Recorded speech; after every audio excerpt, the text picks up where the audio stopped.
Opinião em debate. Oferecimento Unimed. Cuidar de você. Esse é o plano. Complexo Sicoob. Produtos e serviços essenciais para o seu empreendimento crescer. Acesse www.sicoob.com.br. Muito boa noite, telespectadores. O programa desta noite é importante, tanto para homens, principalmente, quanto para mulheres. Nós vamos falar da saúde do homem, mitos, preconceitos e dificuldades. E por que se interessa para a mulher? Experimenta ficar em casa com um homem doente. Se o homem já saudável dá trabalho, imagina doente, né? Então, vamos saber aqui da saúde do homem. Para falar sobre esse importantíssimo assunto, estão em nosso estúdio os seguintes profissionais: o Dr. Márcio Rodrigues Costa, médico urologista, chefe do serviço de urologia do Hospital das Clínicas de Goiânia, especialista em cirurgia minimamente invasiva e robótica. O Dr. Fernando Cruvinel, médico urologista especializado em andrologia, saúde sexual reprodutiva masculina, mestre e preceptor de urologia na Universidade Federal de Goiás. O Dr. Luiz Pinto, psicólogo clínico e sexólogo, um homem de vasta experiência, muito qualificado também para falar dessa saúde geral que nós vamos falar do homem. Mas eu vou começar aqui com o Dr. Márcio Rodrigues Costa, com um assunto que depois a gente desdobra para outros, porque este mês, já se falou muito isso, mas vale a pena repetir na imprensa exaustivamente, este mês é o mês azul, não é isso? Isso, nós estamos aí no Rosenval, no mês de novembro, que é chamado Novembro Azul. Então é um mês muito importante, é um mês de conscientização para a prevenção, principalmente do câncer de próstata, mas isso se amplia para a saúde do homem. Então é um mês para lembrar toda a sociedade da importância de se cuidar da saúde masculina. Doutor Fernando Cruvinel, saúde sexual reprodutiva masculina. Aí eu pergunto, quando o homem deixa de ser reprodutivo, como é que entra essa equação? Eu até pergunto já de início, quando que o homem passa a ser, não ser mais reprodutivo? É interessante isso, que as mulheres, Rosenval, elas têm um reloginho reprodutivo biológico muito bem definido. Elas começam a menstruar, aquilo é muito marcante na vida delas, e também param de menstruar. O homem fica essa situação, até quando ele pode ser pai? Na verdade, a gente não tem o fim desse relógio para o homem. O homem, enquanto ele tem saúde, capacidade de ter relações, provavelmente ele vai ter capacidade de se reproduzir.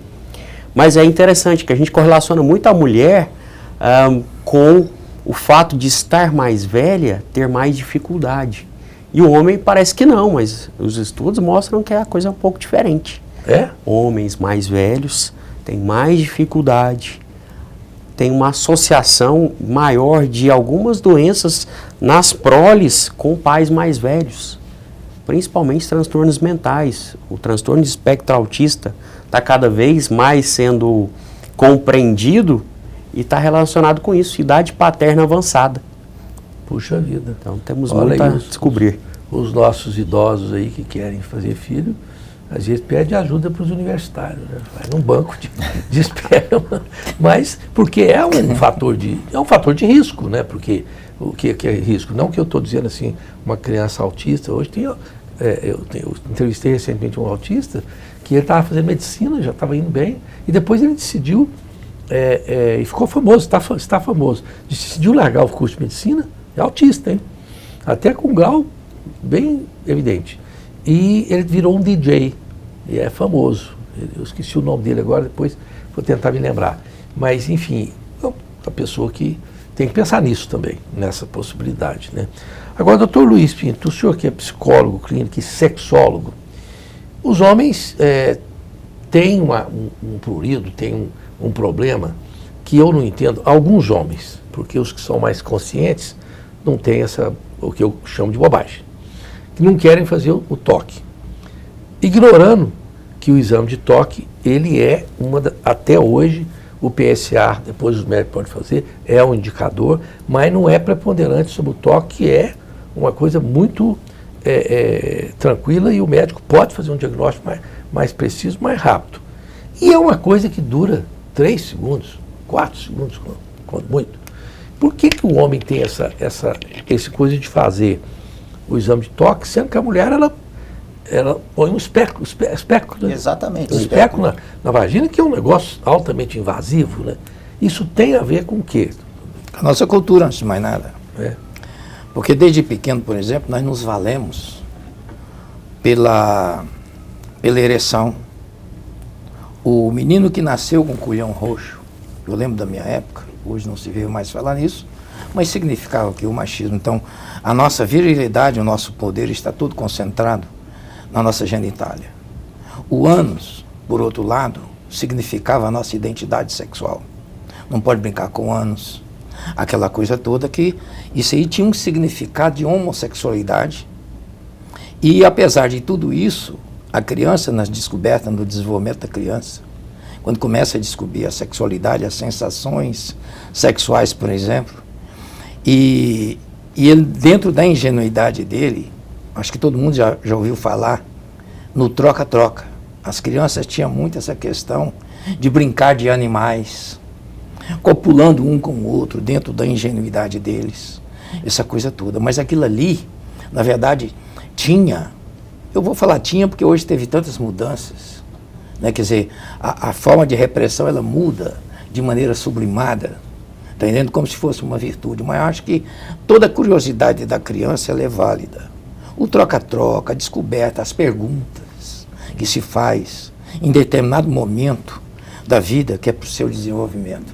Então, essa questão da sexualidade masculina, nós penamos demais da conta, a questão da potência. Nós ficamos confinados dentro de uma condição cultural que você tem que ser macho em tudo, e isso é muito ruim. E para a mulher, não. Ela está numa condição cultural, entre aspas, de inferioridade, que qualquer coisa é concedido a ela. Não é um desenvolvimento da mulher, apesar da mulher hoje ter desenvolvido demais. Então isso é muito complexo, é muito difícil.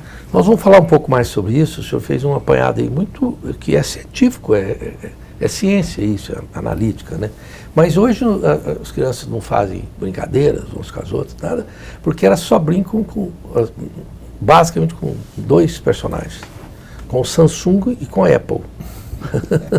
Ou tem Samsung, excesso de estimulações, né? Não, e aí o que acontece? O iPhone, ele substitui os amigos, e ela fica ali brincando com um amigo. Minhas meninas, por exemplo, brincam com os amigos dela o tempo todo, pelo iPhone, quando tem tempo, que a gente tira um pouco, mas brinca pelo iPhone. Então, nós nos tornamos uma sociedade virtual, entendeu? Mas é só no Brasil? Não, não é só no Brasil. Mas o Brasil, no ranking mundial, nós temos a maior utilização de iPhone do mundo. Conseguimos bater os americanos, que são os pioneiros nisso e tudo mais. Entendeu? Não há outra nação que tenha tanta interação. Não tem mais o lúdico, né? Por hora com o iPhone do que a gente. O que é, de um lado, importante, claro, o iPhone é uma ferramenta de trabalho hoje em dia, mas, por outro, nós passamos a não ter mais interação física uns com os outros. Isso é perigoso para a sociedade, é perigoso. Mas nós vamos falar sobre isso aí, entrar um pouco mais na saúde do homem. Vamos para um breve intervalo comercial. Lembrando que a Bandeira Odontologia Especializada, nós vamos começar, peraí, deixe-me ver se eu que estou aqui. Ah, não, eu estou aqui errado. Volta lá, meninos. Unimed de Goiânia, cuidar de você, esse é o plano. Deixa a Unimed cuidar da sua família, tanto quanto cuida da minha. E a Bandeira Odontologia Especializada, o dentista responsável, o Dr. Carlos Bandeira, que tem todos os equipamentos, ele faz tudo que você quiser com altíssima tecnologia e um preço justo. O telefone é 98265-6788. E as águas do bem, essa água que está aqui, muito boa, é um excelente antioxidante e uma das águas mais alcalinas com menor índice de teor de sódio do mundo. Entrega na sua residência, anote aí, 3255-9626. Nós voltamos já já.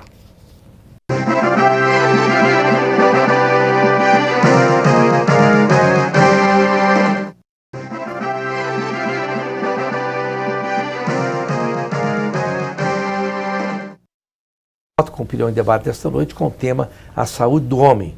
mitos, preconceito e dificuldades, com o Dr. Márcio Rodrigues Costa, Dr. Fernando Cruvinel e Dr. Luiz Pinto. Bom, Dr. Márcio, nós estamos falando aqui sobre dificuldades na área de saúde do homem. Eu entendo que isso modificou muito, mas o homem era pouco dado aí, né, no médico. Né? Isso. Eu tinha um compadre meu que falava assim, ó, ir no médico é o seguinte, você pega um carro mais usado, você começa a ir num lugar para poder arrumar a lataria, o cara encontra ferrugem no paralama direito, depois encontra no esquerdo. No fim, cara, você tem que fazer outro carro. Deixa quieto, deixa ele andar até derreter, que era melhor. Acabou derretendo porque morreu jovem no meu conceito, porque não queria ir no médico. Então, isso ainda é uma verdade? Dificuldade? Quais são as dificuldades do homem? Rosenval, essa é uma pergunta muito interessante porque ela tem mais de uma resposta, né? Na verdade, o que faz o homem não ir ao médico são várias questões.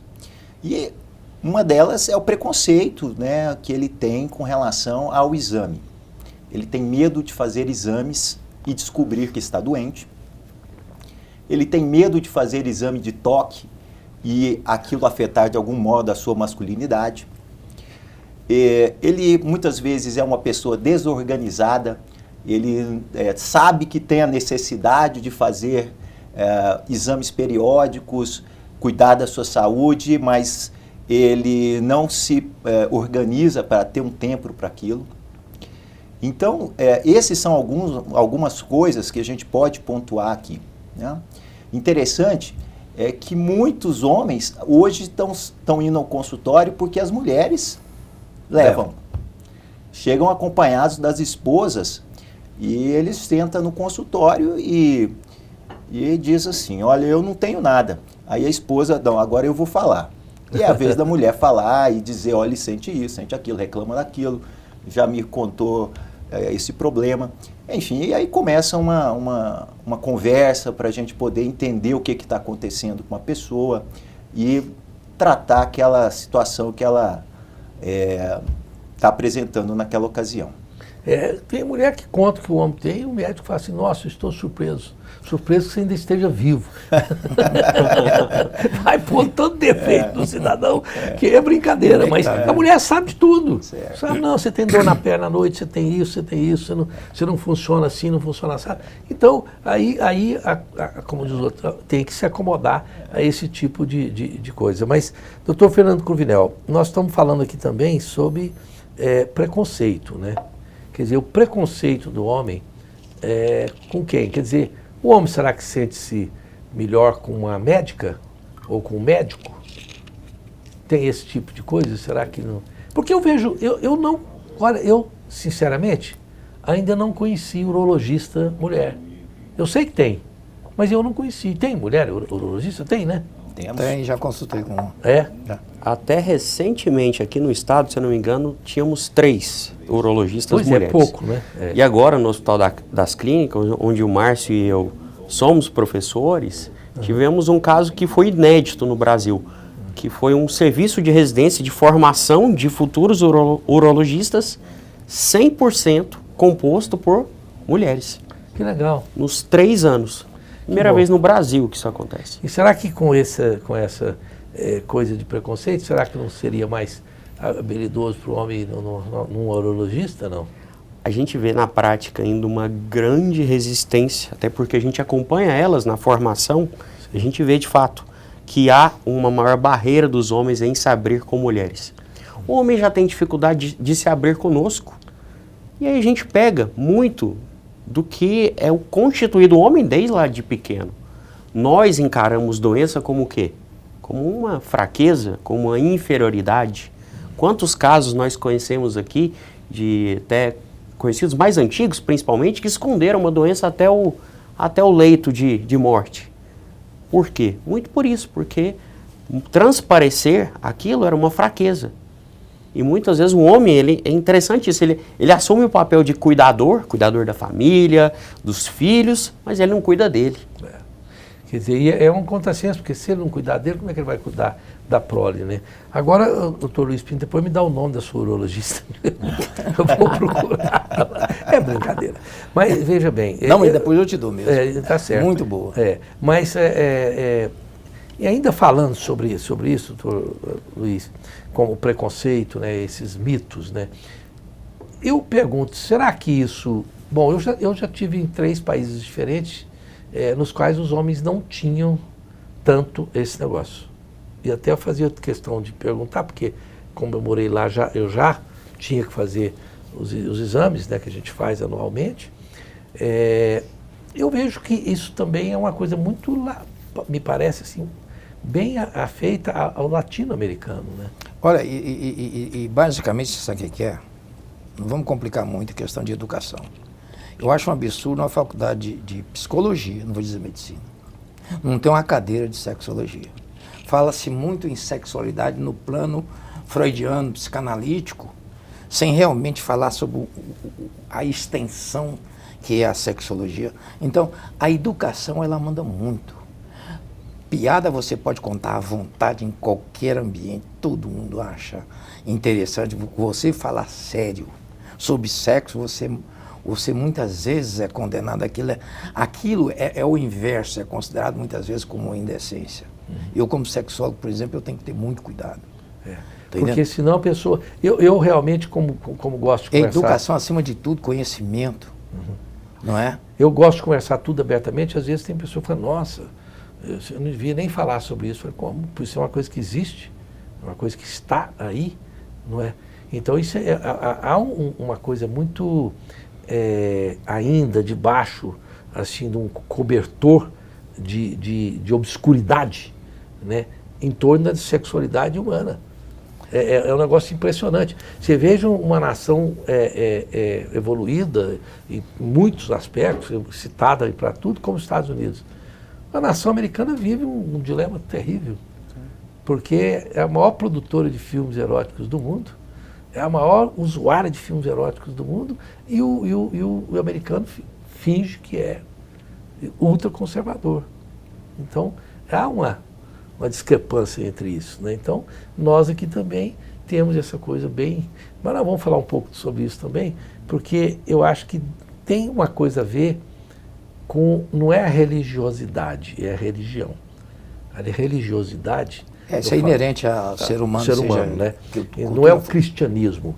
É aquilo que o homem inventou, que para poder ter, por exemplo, os freios morais... É importante, eu não estou dizendo que não é. É importante, sim. Mas num dado momento, isso passa a ser também muito castrador, né? Há um processo nessa coisa toda que gera uma castração. É porque onde entra a repressão, porque isso vai muito da religião, no sentido não, na verdade, de educar, vai de reprimir, isso não pode. Os 10 mandamentos, até não.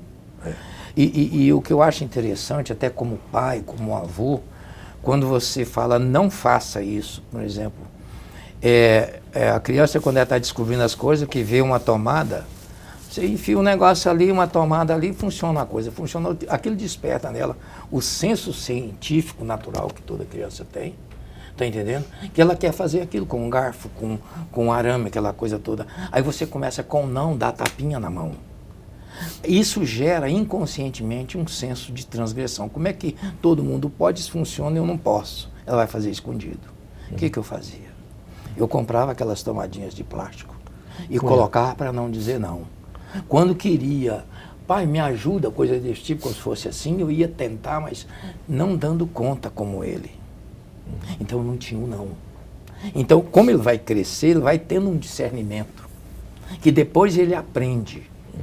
Quer dizer, porque ele vai naturalmente aquilo lá. Então o perigo é muito isso. O perigo é repressão. O que está muito nos conceitos morais. Eu não estou falando da religião, dessa ou daquela religião, mas a forma como é apregoado aquilo ali para nós. O não pode ser. Isso é perigoso, porque você não tem liberdade. E a ausência de liberdade gera muitas sequelas, né? Evidentemente que o Dr. Luiz não está falando que não deve dizer não para as crianças. É saber dizer o não. O não, saber dizer como o não. Dizer o não, como quando, colocar. né? E às vezes o seguinte, tem determinadas posições sua que está implícito não precisa de você. Agora, como é que fala esse não? De maneira austera, de maneira punitiva, de coisa desse tipo, e isso é muito perigoso. Né? O próprio reconhecimento da lei, quando ela é proibida, é uma coisa. Agora, quando se ensina a lei, o valor positivo da lei é outra coisa. é outra coisa. Entra a sabedoria, né?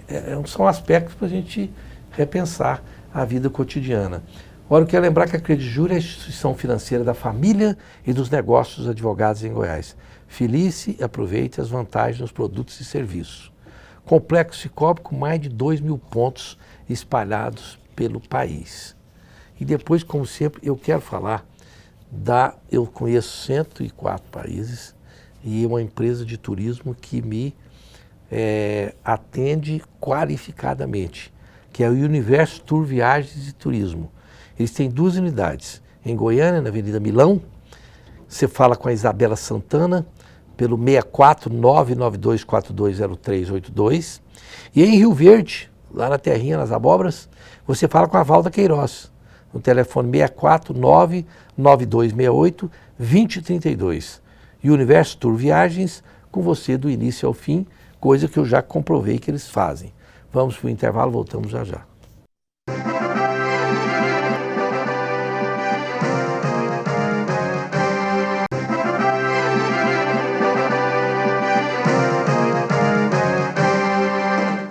Estamos de volta com Opinião em Debate, falando sobre a saúde do homem, mitos, preconceitos e dificuldades.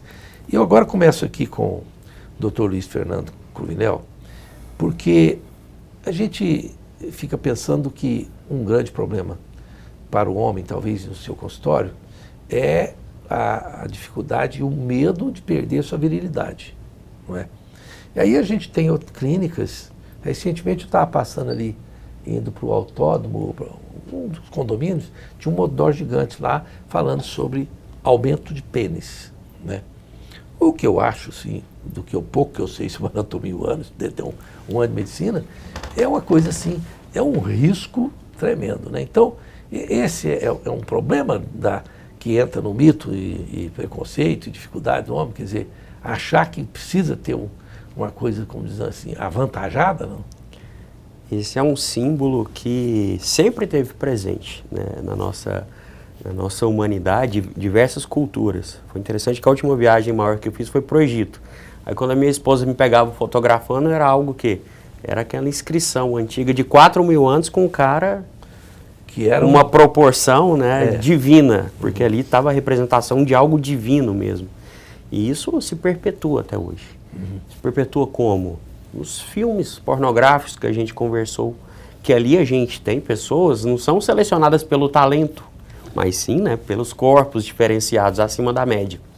E diversos exemplos na nossa rotina comprovam isso. E aí, o homem sempre buscou isso, ter um órgão ali maior.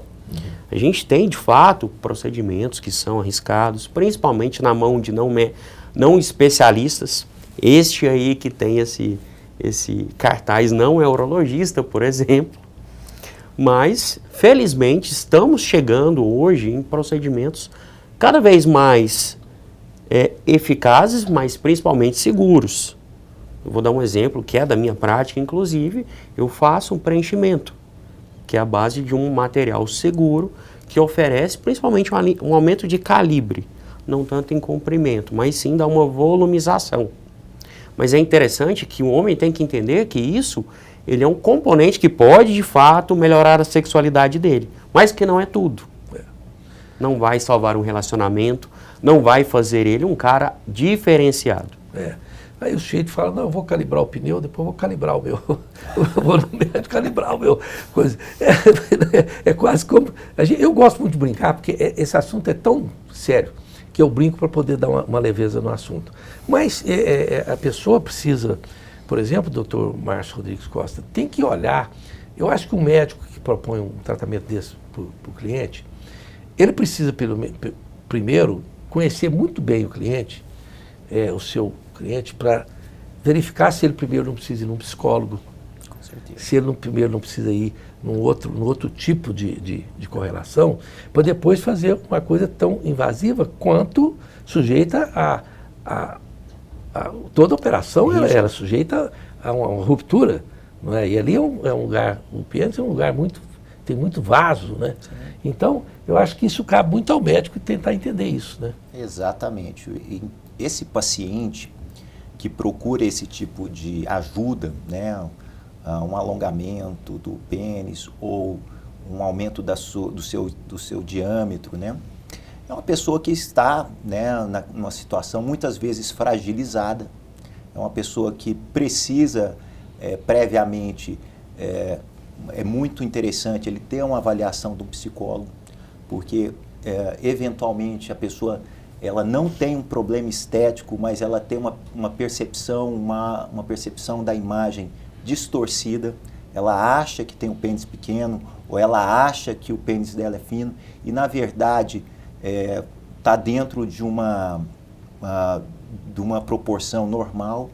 Então, essa pessoa ter uma orientação do psicólogo previamente, ter uma orientação do médico, isso ajuda ela a decidir se realmente é necessário caminhar nessa direção desses procedimentos e, eventualmente, aí, ter aí o êxito que ela quer, né? Que é o aumento do tamanho, do diâmetro do pênis. É interessante aqui, doutor Luiz Pinto, porque o que o pai pode conversar com o filho ajuda muito, né? Mas para o pai conversar com o filho, ele tem que ter bastante conhecimento, que eu faço em básico. Desinibição. Porque contar piada para um filho, falar palavrão, qualquer pai fala. Agora, na hora que uma criança faz uma pergunta simples, para uma resposta simples e compreensível para a questão cognitiva da criança, ele tem muita dificuldade, ele tem muita vergonha, muito constrangimento. Nem tanta questão de conhecimento, porque eu acho que tem coisas básicas na vida que não precisa ter tanto conhecimento assim, tem que ter bom senso, observação de coisas simples. Mas nós criamos mito demais da conta, inclusive com relação à sexualidade. Quer dizer, o que representa o pênis na nossa cultura? É poder, antes de mais nada. Nós somos avaliados pelo nosso poder. E não é só com questão sexual. Dinheiro, posição social, uma série de coisas. Roupa, uma série de coisas que nós somos avaliados por aquilo ali. Então o ser humano, ele não tem uma visão gestáltica, uma visão fenomenológica de nada. Ele vê detalhes. Às vezes um arranhão aqui invalida essa mesa. Quer dizer, porque não tem essa noção do todo, isso não é para qualquer um. Então, eu acho que às vezes não basta o conhecimento. Eu conheço pessoas intelectuais, por exemplo, que não estão com nada, em termos de vivência própria na vida. Sim. Tá entendendo? Essa intelectualização dele, inclusive Freud, é um dos mecanismos de defesa que Freud considera do ego, quando às vezes se tem algum complexo de inferioridade, essa coisa toda. O tamanho do pênis, por exemplo. Porque, para que tamanho do pênis se tem uma propulsão ejaculatória fora do comum? Você, quando é jovem, você tem uma propulsão ejaculatória de 1 metro ou mais. Tá entendendo? Quer dizer, e ali aquela propulsão, e depois ainda tem a questão também da sensibilidade. A sensibilidade vaginal, por exemplo, ela é externa. Clitóris, pequenos lábios. A vagina não pode ter a mesma sensibilidade que tem esses órgãos internos, que senão a mulher não suportaria o parto. E por aí vai. Tá entendendo? Então tudo é falta, na verdade, mexe e vira, cai no problema da cognição. Quer dizer, conhecimento nós precisamos muito. E em qualquer lugar. Principalmente na escola, na igreja. Não, ali tem um canal ali idealizado que foge totalmente à realidade, que ela é simples. Eu acho, por exemplo, a ciência muito simples. O comportamento humano eu acho a coisa mais simples do mundo. Mas é rótulo, você se apega em rótulo. Esquizofrenia, não sei o quê, aí tem as qualificações, subqualificações, que o rótulo vale mais do que o comportamento explícito daquilo que está subjacente, que a gente coloca a patologia, o rótulo da patologia. Eu quero perguntar aqui para o doutor Márcio, quando um homem chega lá e fala, eu tenho aí meus 60 anos, nunca me cuidei tanto assim, mas eu quero daqui para frente fazer uso de cuidados que sejam padronizados. Posso fazer isso? Quais são as orientações? Quer dizer, o que o homem deve fazer de exames e que especialista ele deve procurar para ter uma boa saúde? Interessante, boa pergunta. Esse médico que ele deve falar inicialmente é o urologista, né, que vai fazer essa avaliação inicial dessa pessoa e ter uma ideia de como vai a saúde dela de forma geral. Muitas vezes o auxílio de um cardiologista cabe bem, ele ajuda a avaliar a saúde do coração dessa pessoa, que é uma área que o urologista talvez não tenha aí uma vivência, uma intimidade. Então, nessa situação vale a pena. Então, em relação aos exames, né? Em relação aos exames laboratoriais simples, iniciais, são suficientes. É o hemograma, o hepatograma, que é para avaliar o fígado, exame de creatinina, que avalia a função renal, o exame simples de urina, o PSA é muito importante, que é o exame que avalia a próstata inicialmente. E dentro do exame físico, né, isso também cabe fazer o toque, fazer o exame cardiovascular, o médico auscultar o coração, auscultar o pulmão, fazer a palpação do abdômen. Então essa é uma prática que cabe bem aí nessa situação. Perfeitamente. Eu já confessei isso no ar, falo de novo, eu não vou mais em especialista. Porque eu ia em especialista, fui em 5 especialistas, cada um na sua área. Todos os 5 me receitaram alguma coisa. Ou às vezes 2 comprimidos. Então eu tomo 9 comprimidos e falo que eu sou hipocondríaco. Então, eu não posso ir no especialista, porque cada um resolve me receitar uma coisa aí, meus filhos, o pessoal fala, nossa, cara, você é hipocondríaco, olha tanto de remédio que você toma. Eu estou seguindo os especialistas, né? Então eu fico morrendo de medo. Se eu for num sexto, é capaz que me receita outra coisa. Então eu não sei como é que se correr o bicho pega, se ficar o bicho come, né? Então a gente vai se virando um pouco e depois no último bloco eu quero perguntar sobre isso, porque eu acho que é uma coisa importante, essa coisa da gente ter, digamos assim, um livramento dos remédios com outras atividades. Nós voltamos já já.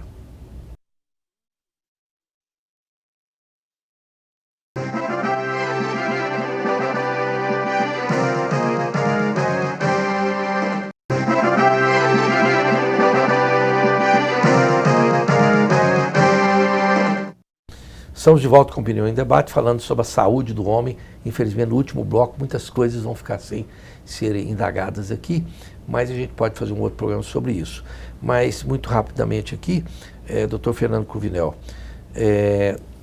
sobre o ponto de vista de coisas que o homem pode fazer, que normalmente as mulheres fazem para poder melhorar a sua saúde conjuntural. Por exemplo, yoga,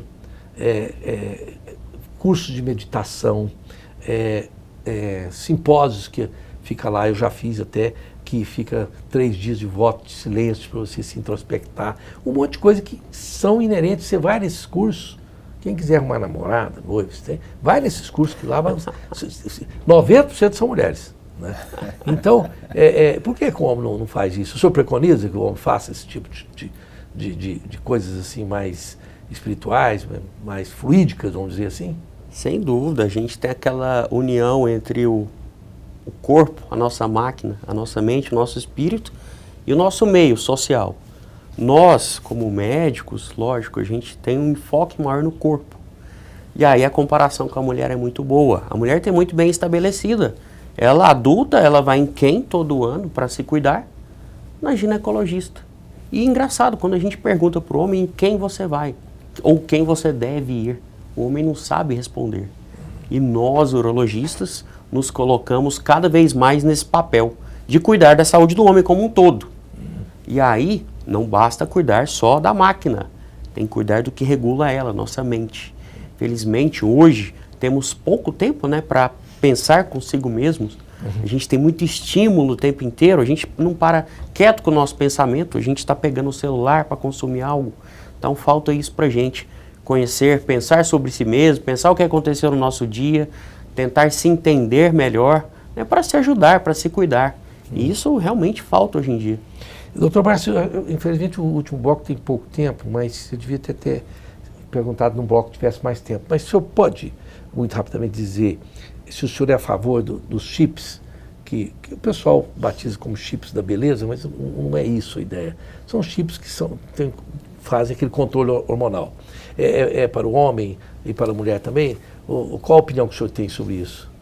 Na verdade, Rosenval, a maioria das pessoas que a gente vê usando chips são pessoas que não deveriam estar usando aquele dispositivo, né? Não são bem indicados, são indicados mais para um efeito estético do que realmente para uma reposição dentro de uma reposição que é para a normalidade, para cuidar da saúde, da fisiologia, do funcionamento adequado do corpo. Então, como é feito, na maioria das vezes, eu sou contra. Né? Tem as pessoas que realmente precisam? Tem.